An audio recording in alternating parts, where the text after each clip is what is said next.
पूरे विश्व में जैन चातुर्मास पर्व सर्वाधिक समय तक चलने वाला पर्व माना जाता है, जो संपूर्ण वर्ष की 1/3 भाग यानी 12 महीनों में से 4 महीनों तक मनाए जाने वाला एक अकेला पर्व समारोह है। जैन चातुर्मास पर्व इसलिए विश्व में अकेला पर्व माना जाता है, जिसमें राग का समावेश नहीं, वीतरागता का समावेश है।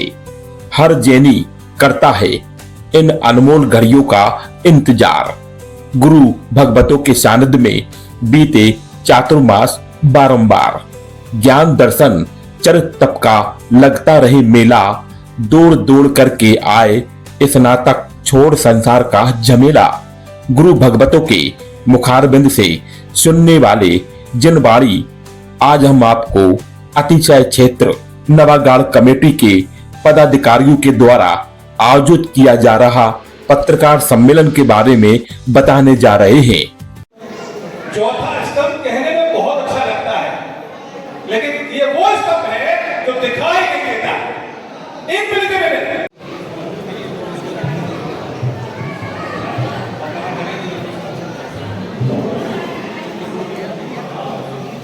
सुधारने वाले जिनके दर्शन से अपना परलोक संबंधा है, ऐसे महाराज जी अपने बीच में विराजमान है, उनके चरणों में प्रणाम करता है।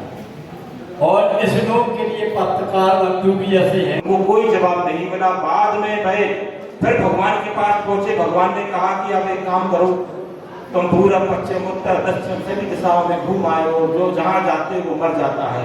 आप फलाने राज्य के एक राजा के पास जाओ, वहां बहुत सुंदर राजकुमार ने जन्म लिया है, वो राजकुमार बताएगा कि संगत क्या होती है। नारद जी पहुंचे, राजा से निवेदन किया कि मुझे राजकुमार के दर्शन करना है, मुझे रानी के शयन कक्ष में भेजने की कृपा करें। तो राजा ने कहा आओ आप हमारे। वो पहुंचे तो बढ़िया सोने के पालना में राजकुमार झूला झूल रहे थे। पूछा कि मुझे है राजकुमार, मुझे भगवान ने भेजा है, वो संगत क्या होती है। तो उस राजकुमार ने बताया कि तुम भगवान की संगत लेकर आए, मैं कोढ़ी था, मुझे कोढ़ी योनि से मोक्ष मिल गया। तुम भगवान की संगत लेकर आए, मुझे तोते योनि से मोक्ष मिल गया। और आज देखो तुम भगवान की संगत लेकर आए, तो मैं राजकुमार बनकर पैदा हुआ इस राज्य में। ये भगवान की संगत होती है, ऐसे ही गुरुवर की संगत है। आज गुरुवर की संगत में जितने भी हमारे महानुभाव यहाँ आए हैं, तो आप इस बात मानो रंगत बदल लिए मित्रों, रंगत बदल लिए मित्रों। ज्यादा ना बोलते हुए जय जय जय जय त्राहिमाम मच गया कि भाई नारद को कोई समझाओ, ये तो बिल्कुल असुरों को हमारे ऊपर चढ़ा दे रहा है। ब्रह्म जी के पास पहुंचे सभी, ब्रह्म जी ने भी हाथ खड़े कर दिए। शंकर जी के पास पहुंचे, शंकर जी ने भी हाथ खड़े कर दिए। हनुमान जी के भी पास पहुंचे, उन्होंने भी हाथ खड़े कर दिए कि नारद को हम नहीं समझा सकते। अब जैसे तैसे सरस्वती माता के पास पहुंचे तो उन्होंने कहा कि अगर नारद जी को कोई समझा सकता है तो वो है भगवान श्री कृष्ण ही। श्री कृष्ण ही नारद जी को समझा सकते हैं। तो श्री कृष्ण भगवान से जब सारे देवताओं ने प्रार्थना की कि नारद जी को समझा दो महाराज, तो नारद जी को श्री कृष्ण भगवान ने बुलाया, समझाया कि क्यों आप असुरों की संगत में पड़ गए हो। तो नारद जी ने कहा कि ये संगत क्या होती है भगवान, मुझे संगत के बारे में बताइए। तो नारद जी से भगवान बोले कि पूरब दिशा में जाओ, वहां एक पेड़ के नीचे एक कोढ़ी बैठा हुआ है, उससे संगत के बारे में पूछो, वो कोढ़ी बताएगा संगत क्या होती है। तो भरत भैया नारद जी पहुंचे और उस कोढ़ी से पूछा कि मुझे भगवान ने भेजा है और संगत के बारे में बताइए। तो आप विश्वास ना मानोगे, वो कोढ़ी ही मर गया। फिर नारद जी आए भगवान के पास कि भगवान ये कोढ़ी भी मर गया। तो भगवान जी ने कहा कि अब तुम पश्चिम दिशा में जाओ और वहां एक आम का बगीचा है, वहां सबसे छोटा तोता होगा, तोते से पूछो कि भाई संगत क्या है। नारद जी पहुंचे वहां, तोते से भी कहा कि मुझे भगवान ने भेजा और संगत के बारे में बताइए। आप विश्वास ना करो, वो तोता भी टेटे कर। अवध क्षेत्र से आते हैं, अयोध्या से, जहाँ 5 जैन भगवानों की पवित्र भूमि रही है।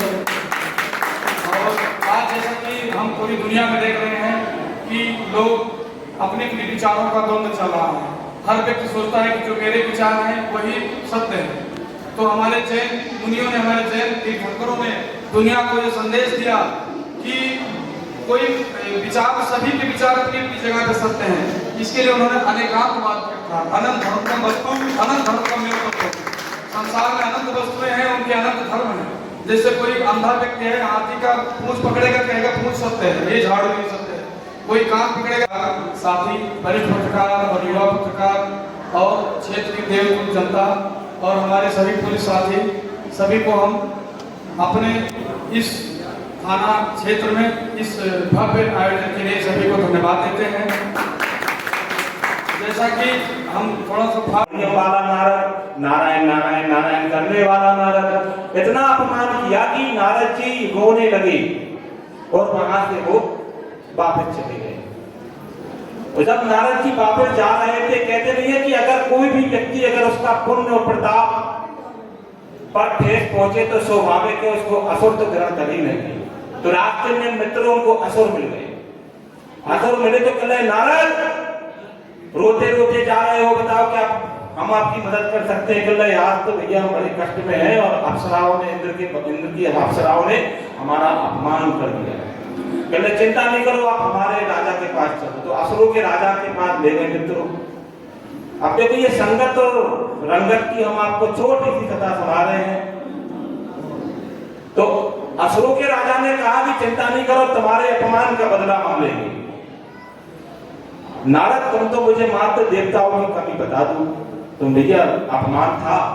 नारद जी ने बता दी, नारायण नारायण कर दोगे, सब नारायण की कृपा। तो भैया असुरों ने सत्ता सरकार बताएगा हर हलके का